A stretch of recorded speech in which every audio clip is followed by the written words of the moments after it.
Hello students, welcome to my channel easy learning accounts.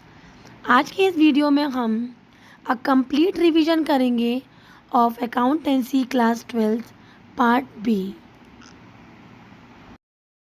तो शुरू करते हैं हमारा पहला पॉइंट। और वो पहला पॉइंट क्या था बेटा हमारा?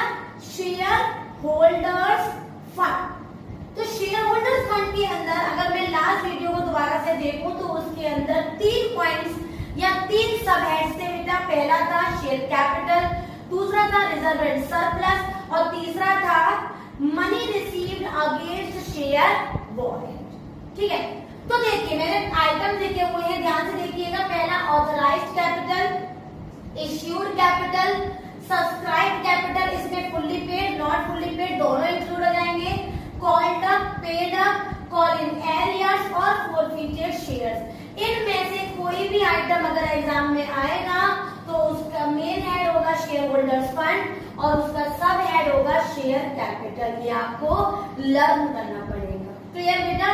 इन सब के बारे में मैंने आपको लास्ट वीडियो में ही बता दिया था डिटेल में, राइट। सेकेंड आइटम जो मैंने सेकेंड पॉइंट 2 में लिखे हुए हैं वो है बेटा कैपिटल रिजर्व। रिजर्व कैपिटल या फिर all the words containing reserve, कोई भी वर्ड जिसके पीछे रिजर्व लिखा हो एंड सरप्लस और स्टार्टिंग में सरप्लस लिखा हो, for example debenture, redemption reserve etcetera etcetera, वो सब आते हैं हमारे शेयर होल्डर्स फंड, उसका हेड होता है और रिजर्व एंड सरप्लस उसका सब हेड होता है। एक वर्ड जो मैंने स्पेशली लिखा है जो सीबीएसई पेपर्स में बहुत आता है वो है share option outstanding plan. Share option outstanding plan जब भी होगा तो उसका आंसर हमारा शेयर होल्डर्स फंड और रिजर्व एंड सरप्लस ही होगा। तो हमने 2 पॉइंट्स कवर कर लिए बेटा। तीसरा पॉइंट जो हमारे शेयर होल्डर्स फंड के टॉपिक में था वो था money received against share warrant. वो हमारे कोर्स में भी नहीं है और दूसरी बात उसके अंदर कोई हमारे आइटम्स नहीं है, तो उसको हम यहाँ पर स्किप करेंगे।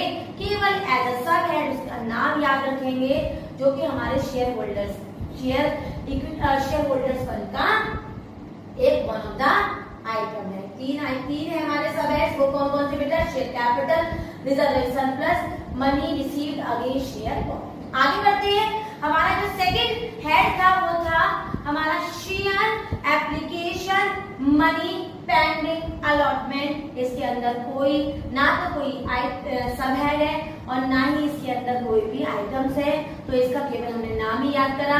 नेक्स्ट हमारा जो पॉइंट आ गया हेड में वो है non current liabilities. Non current liabilities के अंदर बेसिकली हमने बेटा 4 सब हेड पढ़े थे, एक एक करके उनको डिटेल में पढ़ते हैं। तो जो पहला पॉइंट था बेटा वो था हमारा लॉन्ग टर्म बोरोइंग्स। तो या तो कभी भी क्वेश्चन में debentures, bonds, public deposits, other terms and advances more than 12 months, ऐसे 4 आइटम नजर आएंगे तो उसका आंसर होगा नॉन करेंट लायबिलिटीज का हेड और उसका सब हेड होगा लॉन्ग टर्म बोरोइंग्स। आगे बढ़ते हैं। नेक्स्ट पॉइंट है बेटा हमारा premium on redemption of debenture, या तो ये आइटम हो, premium paper on redemption of preference share. अगर इन दोनों में से कोई भी आइटम एग्जाम में दिया हुआ है तो उसका जो हेड होगा वो होगा नॉन करेंट लायबिलिटीज और सब हेड होगा other long term liabilities. Clear है? आगे बढ़ते हैं। Provision for gratuity, provision for earned leave, provision for warranty, that is अगर वारंटी, ग्रेच्युटी या अर्न्ड लीव का प्रोविजन की बात हो रही हो और उसका हेड और सब हेड पूछेगा तो नॉन करेंट लायबिलिटी इसका हेड है और सब हेड है इसका लॉन्ग टर्म प्रोविजन, क्योंकि ये वो प्रोविजन होते हैं जो मोर देन 12 मंथ्स के लिए प्रोवाइड किए जाते हैं। तो अगर आपको याद हो कल की वीडियो में मैंने आपको नॉन करेंट लायबिलिटीज में 4 हेड्स बताए थे, 4 सब हेड्स बताए थे, सॉरी। जो हमारा पहला था वो था लॉन्ग टर्म बोरोइंग्स, दूसरा था वो डिफर्ड टैक्स लायबिलिटी था जिसके अंदर कोई आइटम्स नहीं है तो वो मैंने नहीं लिखा। तीसरा था बेटा हमारा अदर लॉन्ग टर्म लायबिलिटीज और फोर्थ था हमारा हमने यहाँ का पॉइंट भी कवर किया। आगे बढ़ते हैं करंट लायबिलिटी की तरफ, जिसके अंदर भी हमने 4 सब हेड्स पढ़े थे। पहला था हमारा शॉर्ट टर्म बोरोइंग्स, दूसरा था ट्रेड पेएबल, तीसरा था अदर करंट लायबिलिटी और फोर्थ था शॉर्ट टर्म प्रोविजन। तो एक एक करके देखते हैं। अगर क्वेश्चन में लोन पेएबल ऑन डिमांड पे जब हम शॉर्ट टर्म की बोरोइंग्स करते हैं, या फिर बैंक ओवरड्राफ्ट, या फिर loan from the other parties with in the 12 months, अगर ये दिया हुआ है तो इसका हमारा हेड होगा करंट लायबिलिटीज और इसका सब हेड होगा शॉर्ट टर्म बोरोइंग्स। वो बोरोइंग्स जो विद इन 12 मंथ्स हमने की है, that is short term borrowings. आगे बढ़ते हैं। अगर क्वेश्चन में केवल 2 आइटम दे रखे हैं, बिल्स पेएबल एंड क्रेडिटर्स, तो बिल्स पेएबल और क्रेडिटर्स ये 2 ही आइटम है, जिसका हमारा हेड है करंट लायबिलिटीज और सब हेड है ट्रेड पेएबल। आगे बढ़ते हैं। नेक्स्ट है हमारा इंटरेस्ट। बहुत इंपॉर्टेंट है बेटा, बहुत ध्यान से देखिएगा। Interest accrued but not due on borrowings, interest accrued but due on borrowings, income received in advance, या फिर दूसरा नाम unearned income, unpaid dividend, call in advance, unpaid mature deposit. इनमें से कोई ना कोई आइटम हमें बोर्ड में नजर जरूर आएगा और उसका हमारा हेड होगा करंट लायबिलिटीज और सब हेड होगा अदर करंट लायबिलिटीज। क्लियर है? और ये विद इन 12 मंथ्स होता है क्योंकि ये हमारी करंट लायबिलिटीज है। आगे बढ़ते हैं। Point number 9, provision for employees benefits, provision for expenses, provision for tax, and other provisions within the 12 months of time specified comes under the head current liabilities and sub head short term provisions। याद रखिएगा, अगर provision gratuity का है या फिर provision हमारा earned leave का है, वारंटी का है, तो ये हमेशा लॉन्ग टर्म प्रोविजन पे आएंगे। लेकिन अगर एम्प्लॉय बेनिफिट्स का है या हमारे एक्सपेंसेस का है या टैक्सेस का है, तो ये हमेशा शॉर्ट टर्म प्रोविजंस में ही आएंगे। आगे बढ़ते हैं। नेक्स्ट है बेटा हमारे, अब हम आगे हमारे एसेट साइड पे, जिसके 2 पॉइंट्स होते हैं। पहला non current assets and then current assets. तो सबसे पहले हम नॉन करेंट एसेट्स के पॉइंट्स पढ़ेंगे। अगर क्वेश्चन में इंटेंजिबल एसेट्स, टेंजिबल एसेट्स, हम सब जानते हैं टेंजिबल एसेट जैसे machinery, plant, furniture. Intangible assets जो एसेट्स हमें दिखती नहीं है, केवल हम उसे महसूस कर सकते हैं, जैसे हमारी गुडविल, ट्रेडमार्क, पेटेंट, ये सारी चीजें। या फिर कैपिटल वर्क इन प्रोग्रेस, या फिर intangible assets under development like intellectual property etcetera. अगर ये आइटम्स हैं तो बेटा इसका हेड होगा नॉन करेंट एसेट्स और इसका सब हेड होगा फिक्स्ड एसेट। इसमें टेंजिबल है तो ब्रैकेट में टेंजिबल लिखेंगे, इनटेंजिबल है तो ब्रैकेट में लिखेंगे इनटेंजिबल। राइट। नेक्स्ट पॉइंट है हमारा इन्वेस्टमेंट्स इन प्रॉपर्टी। अगर हम प्रॉपर्टी में इन्वेस्ट कर रहे हैं, इन शेयर्स, इक्विटी शेयर या प्रेफरेंस शेयर्स में इन्वेस्ट कर रहे हैं, डिबेंचर्स में कर रहे हैं, बॉन्ड्स में कर रहे हैं, गवर्नमेंट सिक्योरिटीज में कर रहे हैं, म्यूचुअल फंड्स में कर रहे हैं, पार्टनरशिप फर्म में कर रहे हैं। तो जब हम वहां इन जगहों पर इन्वेस्ट कर रहे हैं तो this comes under the head non current assets and non current investment. Clear है? और हमारा नेक्स्ट पॉइंट है, अगर क्वेश्चन में आइटम दे रखा है security deposits, capital advances and other loans and advances, तो अगर ये 3 आइटम दे रखे हैं तो इसका हेड होगा नॉन करेंट एसेट और इसका सब हेड होगा long term loans and advances. आगे देखते हैं। नेक्स्ट देखते हैं बेटा, अगर क्वेश्चन में अनअमोर्टाइज्ड एक्सपेंसेस या फिर इंश्योरेंस क्लेम रिसीवेबल ये आइटम दे रखा है तो इसका हेड होगा नॉन करेंट एसेट्स और सब हेड होगा other non current assets. Clear?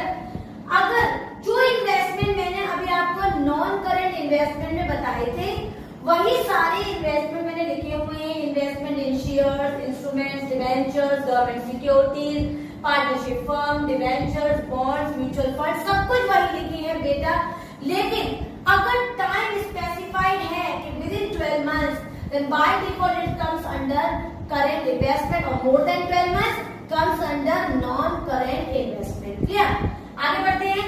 अगर स्टॉक इन ट्रेड प्रोग्रेस। याद रखना अगर कैपिटल वर्क इन प्रोग्रेस है तो ये चला जाएगा हमारा कहाँ पर, हमारा चला जाएगा किस पॉइंट पे, पहले पॉइंट पे फिक्स्ड एसेट्स पे। लेकिन वर्क इन प्रोग्रेस है केवल, या फिर raw material, finished goods, stores and spares, loose tools, बहुत इंपॉर्टेंट है, एग्जाम में जरूर इनमें से कोई पॉइंट जरूर आता है।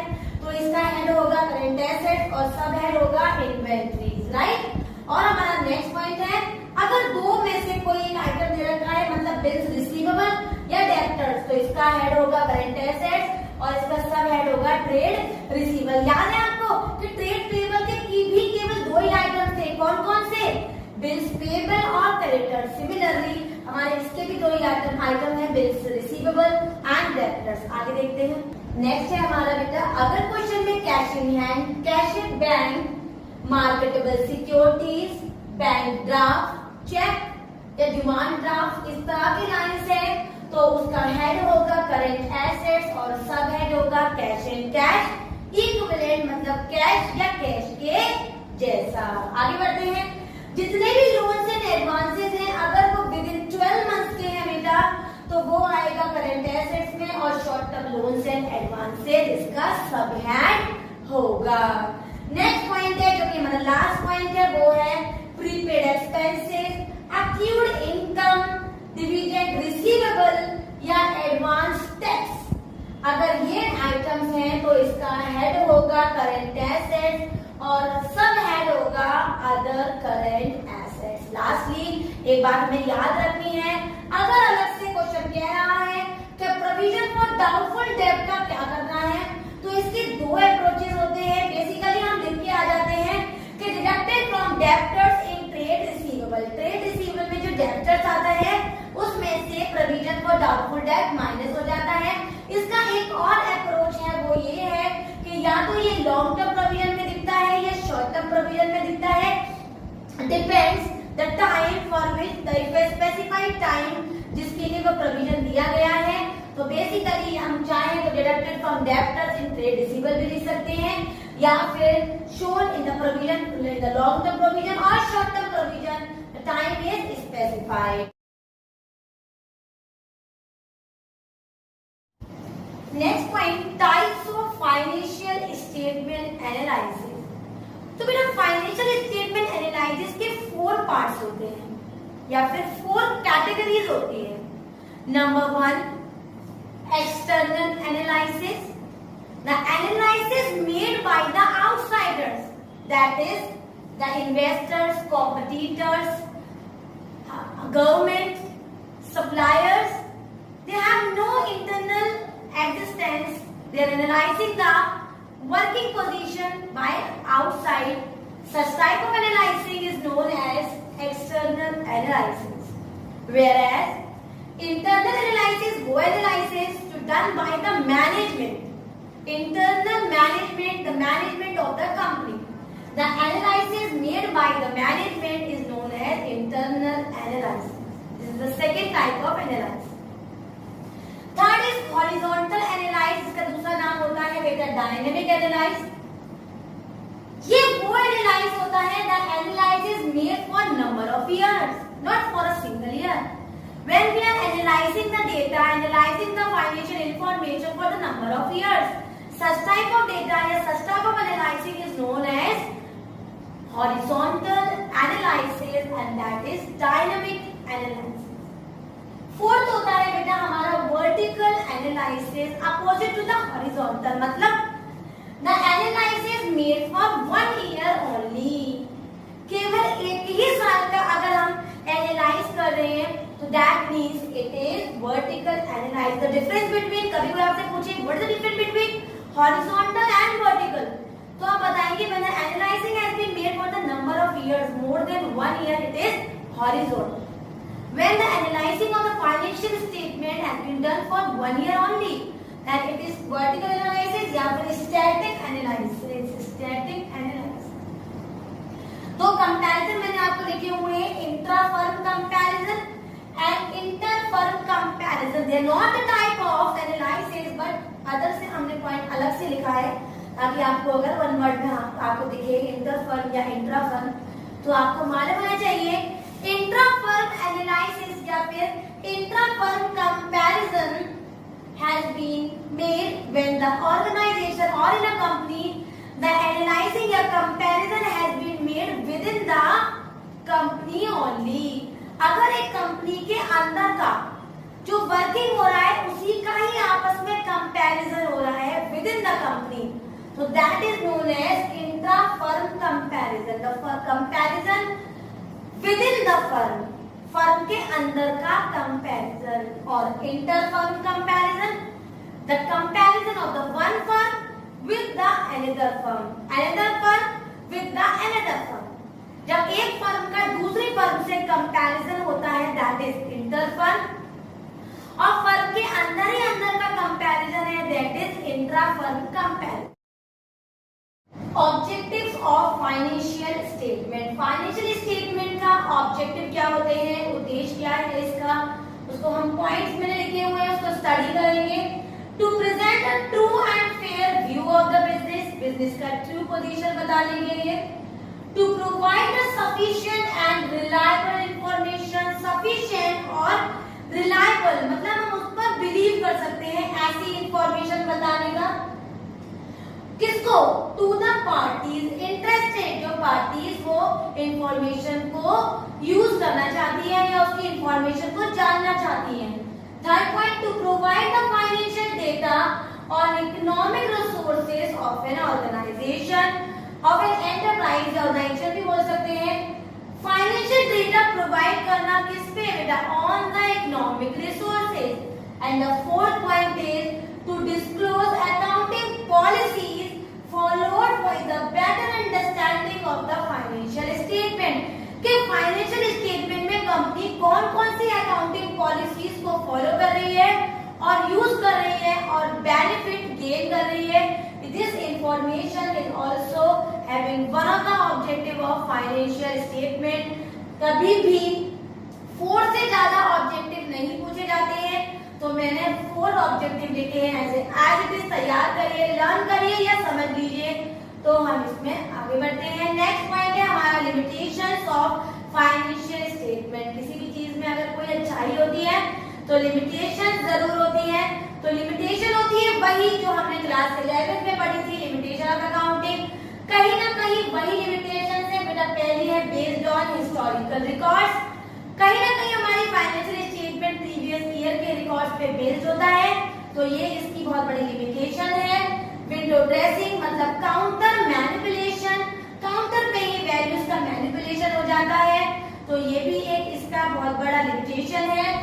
इग्नोर्स क्वालिटी, अगर हम किसी की क्वालिटी की बात करें तो अकाउंट उसको कभी नहीं लेता, केवल क्वांटिटी को लेता है, तो it ignores quality. And the fourth is, हम जानते हैं कि बेटा बहुत सारी पार्टीज हमारी कंपनी में इन्वॉल्व होती है, तो सारी कंपनी की एक कंपनी की सारी पार्टीज की अगर मैं इंटरेस्ट की बात करूं तो सबका अलग अलग इंटरेस्ट होता है, तो कहीं ना कहीं हमारी कंपनी सबके इंटरेस्ट को इंडिविजुअली फुलफिल नहीं कर पाती है, तो it can not be the purpose of all the parties.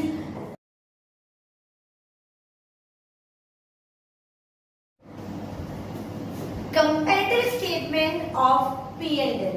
मैंने आपको बताया था कि कंपैरेटिव स्टेटमेंट दोनों कंपोनेंट्स के हम सीखेंगे, बैलेंस शीट का भी और स्टेटमेंट ऑफ P&L. मतलब कंपनी का स्टेटमेंट ऑफ P&L की भी कंपैरेटिव स्टडी का हम तरीका सीखेंगे कि इसको कैसे सॉल्व करेंगे, and as well as of balance sheet. तो सबसे पहले हम देखेंगे कि कंपैरेटिव स्टेटमेंट ऑफ P&L कैसे बनता है. तो बेटा पहले सबसे पहले सीखने से हमें ये मालूम होना चाहिए कि what is the format of statement of P&L. तो आपको याद होगा जब मैंने आपको स्टेटमेंट ऑफ P&L का फॉर्मेट बताया था, तो सबसे पहले हमने लिखा था revenue from operation, second number पे हमने लिखा था अदर इनकम्स, थर्ड पॉइंट था हमारा टोटल रेवेन्यू, जिसमें हमने एबव बोथ पॉइंट्स को ऐड किया था. फोर्थ पॉइंट में था बेटा हमारे एक्सपेंसेस, जिसमें जो भी क्वेश्चन में एक्सपेंसेस होंगे उनको लिखेंगे और उनको भी ऐड कर लेंगे, और ऐड करने के बाद ये हो जाएंगे हमारे टोटल एक्सपेंसेस. और फिफ्थ पॉइंट में हमने किया था प्रॉफिट बिफोर टैक्स, जिसमें हमने थर्ड आइटम में से फोर्थ आइटम को माइनस किया और वैल्यू ले आए। सिक्स्थ आइटम में आ गया हमारा लेस टैक्स, टैक्स माइनस किया और जो हमारा फाइनल आंसर आया था बेटा वो था प्रॉफिट आफ्टर टैक्स। तो यहाँ तक मुझे लगता है कि हमें पहले से सीखा हुआ है, तो हमें यहाँ तक प्रॉब्लम नहीं आई होगी। क्वेश्चन में इंफॉर्मेशन देंगे, हम उसके हिसाब से जगह पर प्लेस कर देंगे सारी चीजें। प्रीवियस ईयर की वैल्यू सबसे पहले पुट कर देंगे, जिसको हम ए आइटम मानेंगे, और करेंट ईयर की वैल्यू उसके नेक्स्ट कॉलम में लिखेंगे, जिसको हम बी नाम दे देंगे। दो कॉलम हम अपने पास से क्रिएट करेंगे। पहला होगा एब्सोल्यूट चेंज का और तीसरा फोर्थ होगा परसेंटेज चेंज का, राइट। पहला जो प्रीवियस ईयर होगा उसको ए कॉलम नाम देंगे, करंट ईयर को बी कॉलम नाम देंगे, और जो एब्सोल्यूट चेंज का कॉलम है उसमें फॉर्मलाइज करेंगे C equals to B minus A. मतलब अगर मान लो यहाँ पर 1 लाख की वैल्यू है और यहाँ पर 2 लाख की वैल्यू है, तो यहाँ हो जाएगा 1 लाख, और अगर यहाँ पर 2 लाख की वैल्यू है और यहाँ 1 लाख की वैल्यू है, तो B माइनस ए मतलब माइनस का 1 लाख। क्लियर है?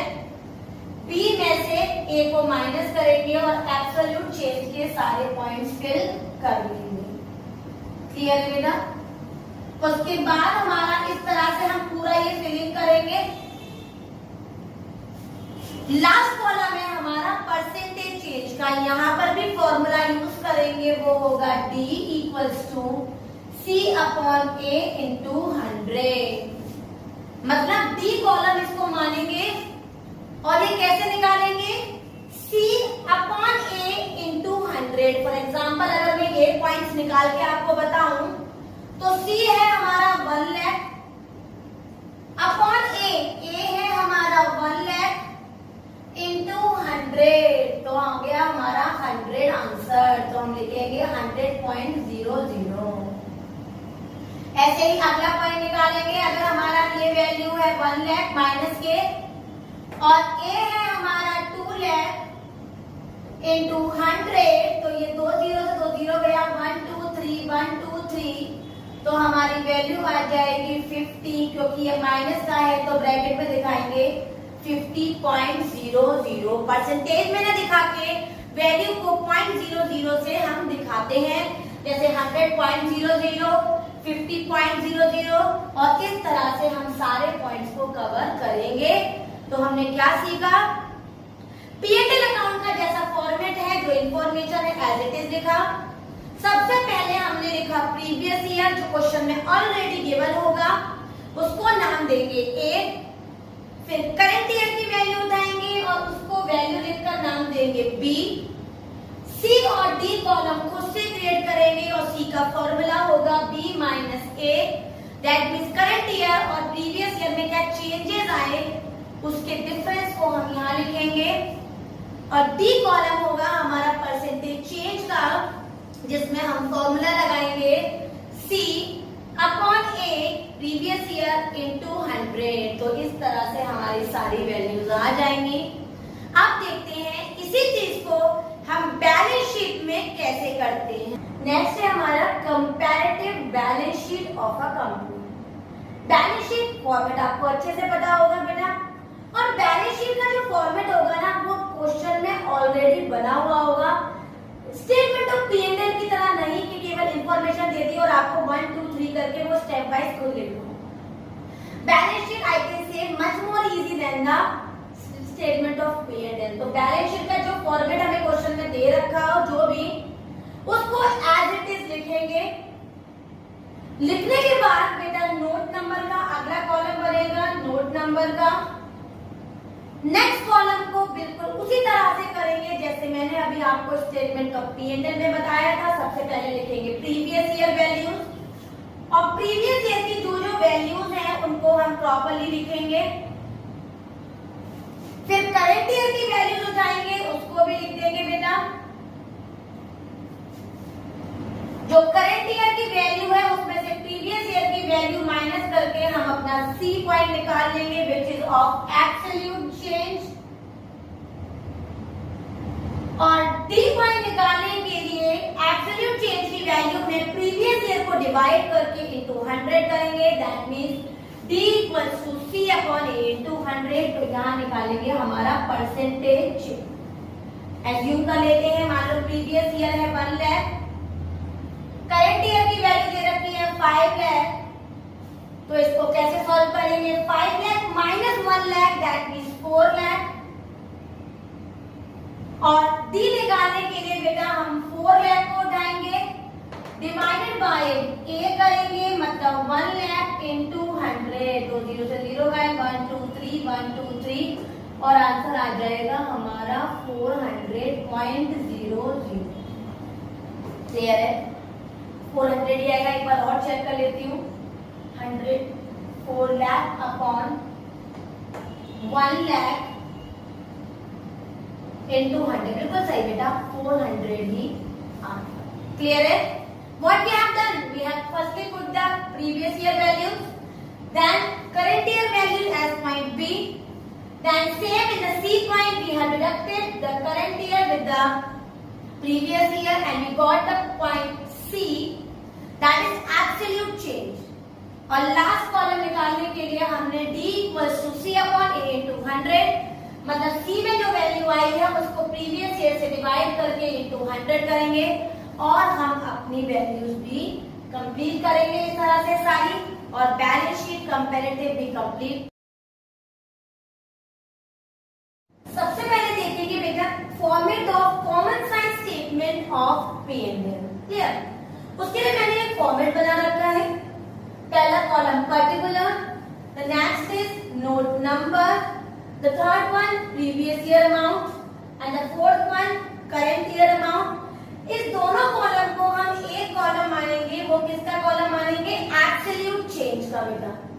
और नेक्स्ट 2 कॉलम बनाएंगे हम परसेंटेज चेंज के, जिसका हमने एक कॉलम सब कॉलम बनाएंगे प्रीवियस ईयर का और एक सब कॉलम बनाएंगे करंट ईयर का। Right? Format step in the P&L का हमें पता है, तो जो जो इंफॉर्मेशन हमें क्वेश्चन में दे रखी होगी अकॉर्डिंग टू देम हम उसका फॉर्मेट बना लेंगे। मैं एक बार पूरा फॉर्मेट आपको बना देती हूँ। रेवेन्यू फ्रॉम ऑपरेशन, उसके बाद सेकंड पॉइंट होता है बेटा हमारा other incomes, the next is हमारा third column that is total revenue, जिसमें हम दोनों रेवेन्यू को ऐड कर देते हैं। Now in the fourth point all the expenses comes, we put all the expenses here and then do sum of all the expenses and give them total expenses. Now the 5 point is profit before tax, then we deduct in the 6 point less tax and in the 7 point profit after tax. This is the format of statement of P&L, right? अब इसी में मैंने आपको क्या बताया question में, पहले current year होगा तो करंट ईयर बाद में लिख देंगे और पहले लिख देंगे हम प्रीवियस ईयर। पहला कॉलम जो बनाएंगे वो प्रीवियस ईयर का होगा, क्वेश्चन में अमाउंट उठाएंगे और पुट कर देंगे। एज्यूम कर लेती हूँ कि यहाँ पर अमाउंट हमारी कोई भी वैल्यू पुट कर लेते हैं बेटा। एज्यूम कर लेती हूँ कि रेवेन्यू फ्रॉम ऑपरेशन 7,50,000 है। क्लियर? और अदर इनकम प्रीवियस ईयर में 75,000 है, एज्यूम कर लेते हैं। सिमिलरली करंट ईयर में रेवेन्यू फ्रॉम ऑपरेशन 1 लाख है और अदर इनकम हमारी एज्यूम कर लेते हैं हम 1 लाख है और ऊपर वाली वैल्यू है हमारी 10 लाख। राइट? नेक्स्ट 2 कॉलम जो बेटा इसमें हमारे बनेंगे वो होंगे परसेंटेज चेंज के by taking a common base. मैंने अभी आपको बताया था स्टेटमेंट ऑफ P&L अकाउंट जब हम बनाएंगे तब हम कॉमन बेस लेंगे रेवेन्यू फ्रॉम ऑपरेशन। तो मैंने यहाँ पर रेवेन्यू फ्रॉम ऑपरेशन को क्योंकि कॉमन बेस ले लिया है तो उसकी परसेंटेज में पुट कर दूंगी 100 and 100 on both the sides. Now I will calculate the percentage of the other incomes. See how I am doing the calculation. I will take the 75,000 in numerator, then 7,50,000 denominator and make the percentage.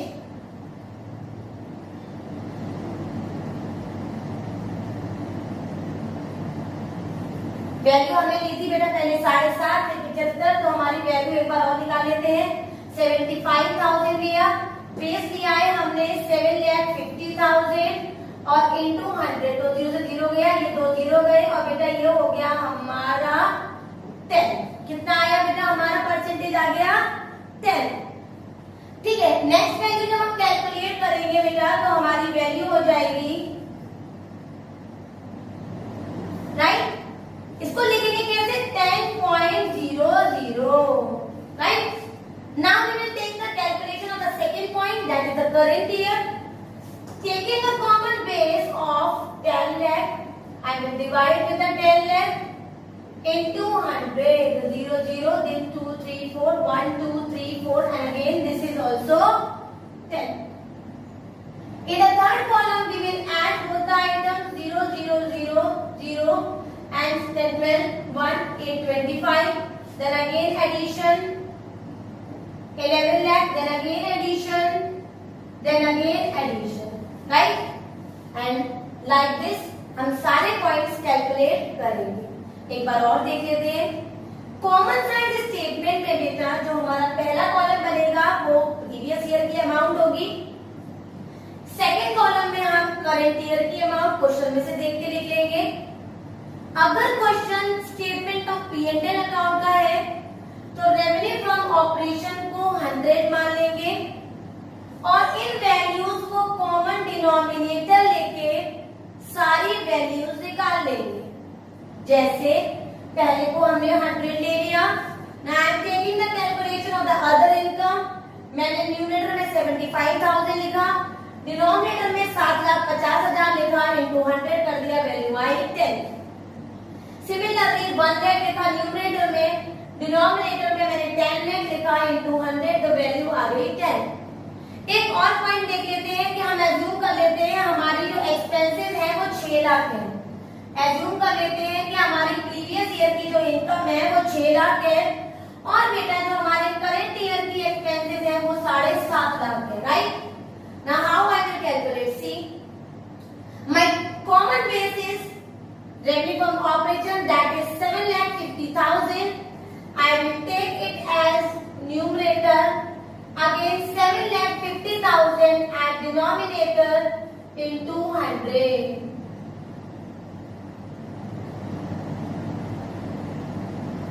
Five को revise करेंगे.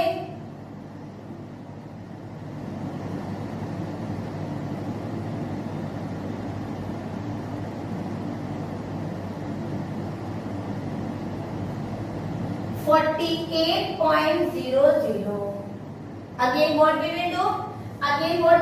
Again we will make the percentage of the current year. Now taking 7,50,000 as numerator and 10 lakh as a common base into 100. 0 0 1 2 3 4 1 2 3 4.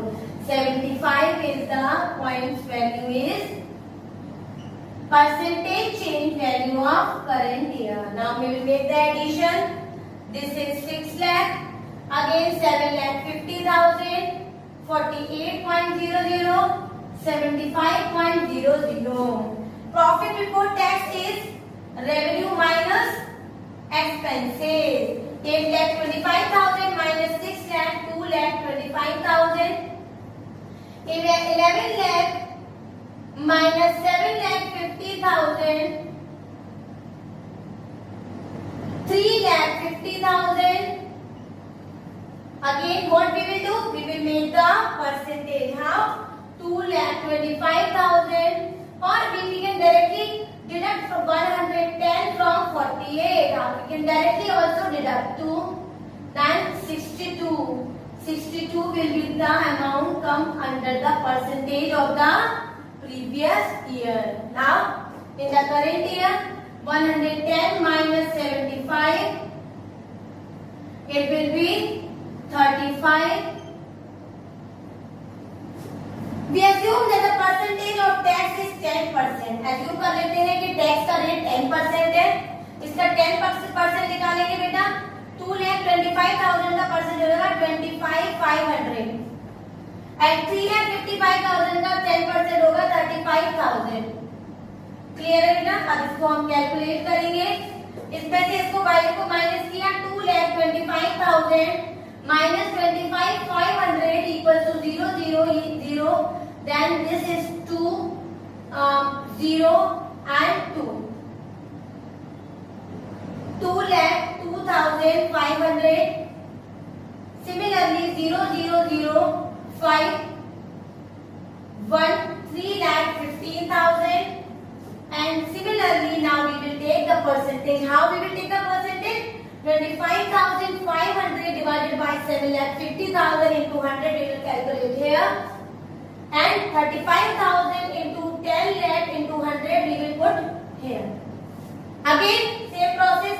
6,02,500 divided by 7,50,000 into 100 come here, and lastly 3,15,000 divided by 10 lakh into 100 will come here. This is how we prepare statement of P&L. Clear? Same तरीके से, same format से, same concept से बेटा balance sheet भी बनेगी. बस अंतर क्या आएगा? बस अंतर सिर्फ ये होगा बेटा कि यहाँ पर लिखा होगा हमारी बैलेंस शीट, ऊपर लिखा होगा हमारी balance sheet of the company.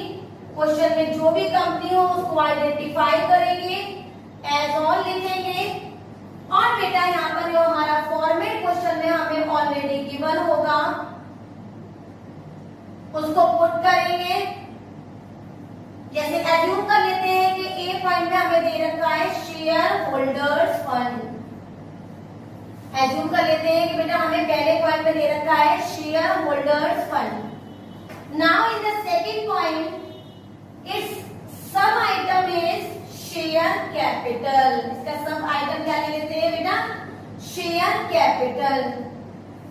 One more ले लेते हैं सेकंड में नॉन करेंट लायबिलिटीज. अज्यूम कर लेते हैं क्योंकि सिर्फ हम फॉर्मेट सीख रहे हैं. और इसके अंदर एक ही आइटम ले लेते हैं long term borrowings. Right? Then the third one is current liabilities. इसमें ले लेते हैं trade payable. And the next is total liabilities. Now we will do addition of total liabilities. Next, what we will do? हम second point लेंगे assets, and one point is non-current assets, जिसमें बेटा हम एक समझाने के लिए वर्ड ले लेते हैं fixed assets, और second में ले लेते हैं बेटा हमारी current assets. इसमें हम एग्जाम्पल ले लेते हैं ट्रेड रिसीवेबल, और ये हो गया हमारा बेटा टोटल एसेट्स. तो ध्यान रखिएगा जब भी हम बैलेंस शीट बनाएंगे तो जो हमारा कॉमन बेस होगा वो होगा हमारी total liabilities and total assets. Assume कर लेते हैं जैसे हमारा मान लो टोटल आ रहा है 6 लाख. 6 लाख और सिमिलरली बेटा यहाँ पर भी टोटल आ रहा है 6 लाख और 6 लाख. अच्छा, बैलेंस शीट हमें पूरी क्वेश्चन में ऑलरेडी गिवन होती है तो फिर हमें बिल्कुल सेम टू सेम उतारनी होती है. वहां हमें टेंशन नहीं होता कि हम ये फॉर्मेट कैसे पुट करेंगे. एज्यूम कर लेते हैं हमारी शेयर कैपिटल दे रखी है यहाँ पर 2 लाख, और बेटा यहाँ दे रखी है हमें टोटल लायबिलिटीज है हमारी 1 लाख, और ये है ट्रेड पेएबल है हमारे 3 लाख. 3, 4, 5, 6. और यहाँ पर एज्यूम कर लेते हैं कि बेटा ये हमें करंट में दे रखा है 3 लाख, और 1 लाख हमें यहाँ दे रखा है, और हमारे 3 और 1 4 5 6 7 5 6 2 लाख दे रखा है बेटा हमें यहाँ पर ट्रेड पेएबल. अब देखिए इसको कैसे सॉल्व करेंगे. हमने फॉर्मेट उतारा, हमने टोटल अमाउंट जो गिवन थे उसमें प्रीवियस ईयर की अमाउंट लिखी बेटा, करंट ईयर की अमाउंट लिखी, और पूरा format as it is note कर दिया. यहाँ पर भी एज्यूम कर लेते हैं कि मान लो हमारे फिक्स्ड एसेट्स है 3 लाख, और 3 लाख है हमारे ट्रेड पेएबल, और 4 लाख है रहते हैं हमारे ट्रेड रिसीवेबल ना, right. Now 6 lakh is exam. अब इसे सेम प्रोसेस में पढ़ेंगे जैसे हमने स्टेटमेंट ऑफ P&L का पॉइंट्स किए थे। देखिए कैसे, we are taking a base, statement of P&L में बेस क्या लिया था, रेवेन्यू फ्रॉम ऑपरेशन। इसमें किसका बेस ले लेते हैं बेटा, टोटल लायबिलिटीज का और टोटल एसेट्स का। जो टोटल एसेट्स का बेस लिया है वो एसेट्स की वैल्यू परसेंटेज की निकालने में काम आता है, और जो टोटल लायबिलिटी का हमने बेस लिया है टोटल लायबिलिटी के अमाउंट निकालने में हमारे काम आता है। देखिए कैसे, मान लो ये पहली अमाउंट निकालने जा रहे हैं, देखिएगा बेटा, तो हमने लिया 2 लाख, डिनोमिनेटर में ले लिया 6 लाख इनटू 100, तो ये 2 0 से 0 गए, 1 2 3 1 2 3, और ये हो गया हमारा 200 को 6 से करेंगे तो ये हो गया हमारा 100 और ये हो गया 3, और यहाँ सिंप्लीफाई किया तो 3 3 9 6 3 9 1 3, तो वैल्यू हो गई 33.33। क्लियर है, आगे बढ़ते हैं। नेक्स्ट पॉइंट कैसे निकालेंगे, नेक्स्ट पॉइंट देखते हैं बेटा, ये है हमारा 1 लाख, तो हमने यहाँ लिया 1 lakh divided by base, base कितना है 6 लाख इनटू 100, 2 0 से 2 0 गए, 1 2 3 1 2 3, अब 100 को 6 से करेंगे तो 6 1 जा 6, ठीक है, ये बचे हमारे 4, 6 6 जा 36, फिर 4 बचे तो 16.66, तो 16.67 मान लेते हैं, राइट। थर्ड पॉइंट करते हैं, हमारा वैल्यू है 3 लाख और बेस कितना है बेटा 6 लाख का, और इनटू 100 करेंगे, 2 0 से 2 0 गए, 1 2 3 1 2 3, 6 6 जा 6 5 जा 30, और ये आ गया हमारा 50.00। क्लियर है बेटा, इनका एडिशन करके देख लीजिए आप, वही वैल्यू आएगी जो नीचे ये 100 होगा। क्लियर है बेटा, 7 और 3 का 0 का दिया 1, 4 5 और 5 10, इसका एडिशन 100 के बराबर आएगा, ये फिक्स है। आगे बढ़ते हैं, ये वाला पॉइंट निकालेंगे क्योंकि परसेंटेज निकालना है, बेस क्या है हमारा 6 लाख, तो 3 lakh divided by 6 lakh into 100 value आएगी 50.00। फिर करेंगे 1 लाख को करेंगे तो 6 लाख से, और वैल्यू आ जाएगी हमारी 16.67, और फिर 2 लाख को करेंगे हमारे 6 लाख से, और हमारी वैल्यू आ जाएगी 33.33। इनका एडिशन करेंगे तो वो भी अपने आप ही हमारा 100 आ जाएगा। इस तरह से हमने देखा कि स्टेटमेंट ऑफ P&L अकाउंट का कॉमन साइज बनाते समय हमें बेस लेना है रेवेन्यू फ्रॉम ऑपरेशन, और बैलेंस शीट की कंपैरेटिव स्टडी में हमें बेस लेना है total liabilities and total assets. मैं अगर आपको लर्न कराऊं इस बात को, तो ये चारों के चारों रेशो 15 रेशो में डिवाइडेड है। कितने में बेटा 15 में। सबको एक एक करके सबके नाम जानेंगे।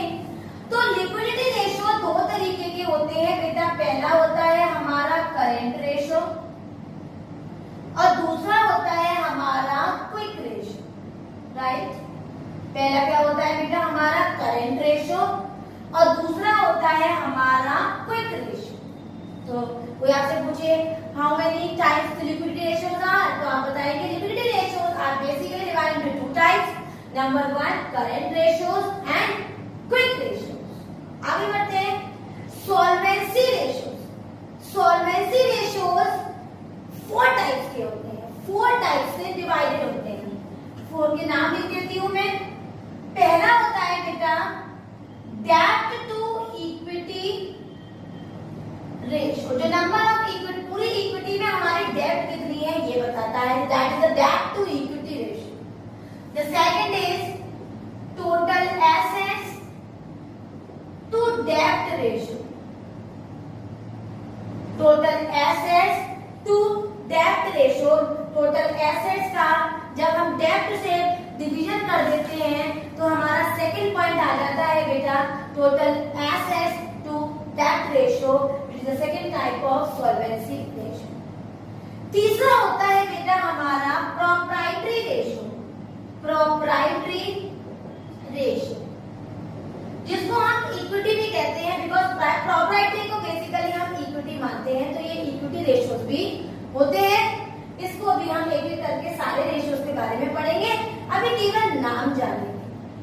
और बेटा जो हमारा फोर्थ होता है वो होता है interest coverage ratio. Interest coverage ratio. There are 4 types of solvency ratios. Number 1, debt to equity ratio. The second, total assets to debt ratio. The third one, proprietary ratio, and the fourth one is interest coverage ratio. तो आगे बढ़ते हैं. Next है हमारा activity ratio. बेटा activity ratio कह लो या turnover ratio कह लो, बात एक ही है. ये भी 4 टाइप्स के होते हैं, राइट. तो पहला होता है हमारा इन्वेंट्री टर्नओवर रेशियो, जिसको हम ITR करके भी शॉर्ट में दिखाते हैं. दूसरा होता है ट्रेड रिसीवेबल टर्नओवर रेशियो, जिसको हम TR से भी दिखाते हैं शॉर्ट में, राइट. तीसरा होता है हमारा ट्रेड पेबल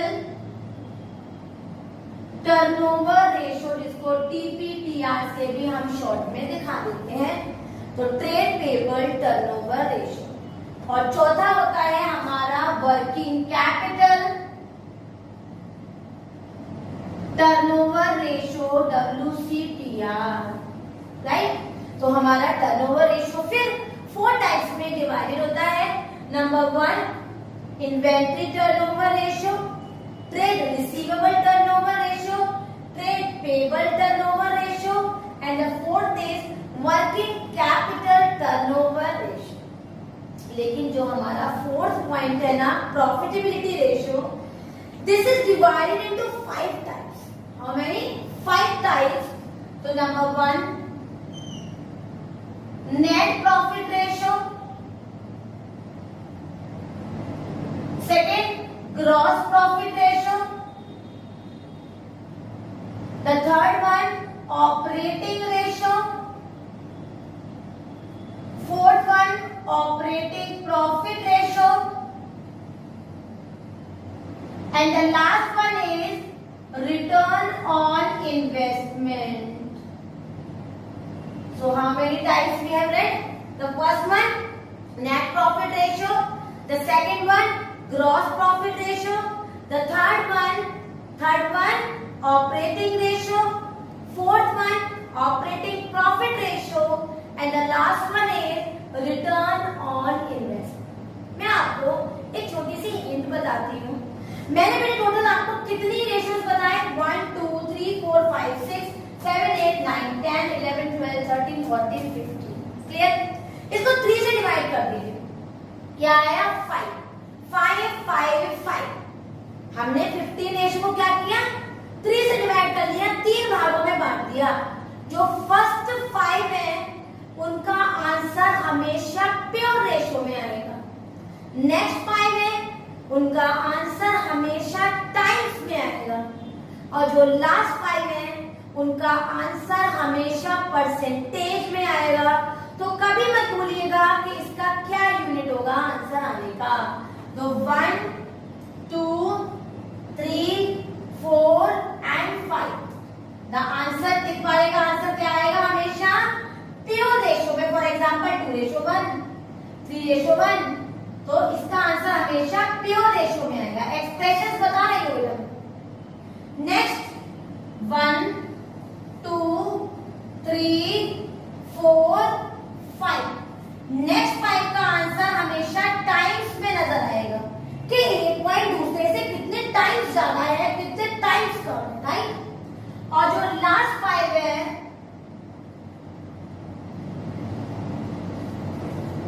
उसका आंसर हमेशा परसेंटेज में नजर आएगा. तो हमने कुल कितने रेशियोज पढ़े बेटा? Total 5 types of ratio. They are subdivided into 15 types. The first 5 that is current ratio, quick ratio, debt to equity, total assets to debt ratio, and proprietary ratio. The answer will always comes in pure ratio. The next point, interest coverage ratio, inventory turnover ratio, trade receiver turnover ratio, trade payment turnover ratio, and the working capital turnover ratio. The answer always comes in times. And the last point, net profit ratio, gross profit ratio, operating ratio, operating profit ratio, and the return on investment. The answer always come in percentage. Complete format बना हुआ है बेटा. आप ध्यान से देखिए. वो सारी चीजें हम अब कंप्लीटली देखेंगे जिससे हम एक लॉन्ग क्वेश्चन अटेंड करेंगे जो बोर्ड एग्जाम में हमारे 6 मार्क्स का एग्जैक्टली आएगा। पर्टिकुलर, डिटेल, टोटल अमाउंट और फॉर्मेट के ऊपर हमें लिखा हुआ है कैश फ्लो स्टेटमेंट और उसके नीचे लिखेंगे फॉर द ईयर एंडेड और जो ईयर हमें दे रखी है वो ईयर आइडेंटिफाई करेंगे। सबसे पहले पॉइंट पर मैंने लिखा हुआ है cash flow from operating activities, जिसका कंप्लीट फॉर्मेट विद न्यूमेरिकल्स हम ऑलरेडी कर चुके हैं, तो डायरेक्टली उसका जो वैल्यू है वो मैंने यहाँ पर वैल्यू बार डैश करके दिखाया है कि उसकी जो भी वैल्यू आएगी उसको हम यहाँ लिख देंगे। सेकेंड पॉइंट में लिखेंगे cash flow from investing activities, इसको भी अकाउंट्स वगैरह जो भी बनने होंगे उसे बना के और इन्वेस्टिंग एक्टिविटी की वैल्यू निकालेंगे। तीसरा हमारा cash flow from financing activity, इसमें भी बेटा सेम प्रोसेस फॉलो करेंगे। जो शेयर्स इश्यू हैं उनको ऐड, जो रिडीम हो रहे हैं उनको माइनस, प्लस वो सारी चीजें जो मैंने आपको प्लस माइनस के लिए बताई थी उनसे वैल्यू निकाल लेंगे। एक बात मैं रिपीट कर देती हूँ, अगर आपने मेरी पिछली वीडियोस नहीं देखी है तो आपको ये वीडियो बिल्कुल भी समझ में नहीं आएगी कि मैं यहाँ पर किस किस एक्टिविटी की बात कर रही हूँ। याद रखिएगा, किसी भी एक्टिविटी का अगर आंसर माइनस में आ रहा है तो वो यहाँ वैल्यू इस तरह से माइनस की हो जाएगी और हम अंदर लिखेंगे cash flow used in particular activity, चाहे वो ऑपरेटिंग हो, चाहे इन्वेस्टिंग हो और चाहे वो बेटा फाइनेंसिंग क्यों ना हो, राइट। तीनों के आंसर्स को लेने के बाद हम इस तरह से लाइन करेंगे और लाइन करने के बाद हमारी फोर्थ हेडिंग होगी, 3 हम पढ़ चुके हैं, फोर्थ हेडिंग होगी नेट इंक्रीज या फिर net decrease in cash and cash equivalent. Net increase तब लिखेंगे जब तीनों एक्टिविटीज का आंसर प्लस में होगा और नेट डिक्रीज तब लिखेंगे जब तीनों एक्टिविटीज का आंसर माइनस में आएगा, मतलब नेगेटिव आएगा। उस वैल्यू को लिखने के बाद मैंने यहाँ बताया भी है 1 + 2 + 3 और जो आंसर आएगा अब आ जाएंगे सीधे बेटा हम टोटल अमाउंट में और उसका एडिशन हम टोटल अमाउंट में लिख देंगे। अब लास्ट पॉइंट पर जब हम पहुंच रहे हैं तो हमें क्या करना है, हम अपनी बैलेंस शीट जो भी हमें दे रखी है या फिर हमारा स्टेटमेंट ऑफ P&L अगर वो दे रखा है तो उसमें वैल्यू देखेंगे cash and cash equivalent at the opening या फिर at the beginning of the year और हम ऐड करेंगे cash and cash equivalent at the beginning of the year. उसकी अमाउंट उठाएंगे और अमाउंट हम अपने तीनों एक्टिविटीज के एडिशन से ऐड कर देंगे और जो बेटा हमारी वैल्यू आएगी ऐड करके उसको डबल लाइन से क्लोज करेंगे। As we close it we will write in the 6th point cash and cash equivalent at the end of the year और इसकी भी वैल्यू क्वेश्चन से उठाएंगे और यहाँ लिखकर उसको भी बंद कर देंगे। अगर हमारे बिगिनिंग प्लस तीनों एक्टिविटीज का टोटल क्लोजिंग के बराबर या फिर end of the year cash and cash equivalent के बराबर हो जाता है तो ये प्रूव हो जाता है कि हमारा कैश फ्लो स्टेटमेंट एकदम करेक्ट है।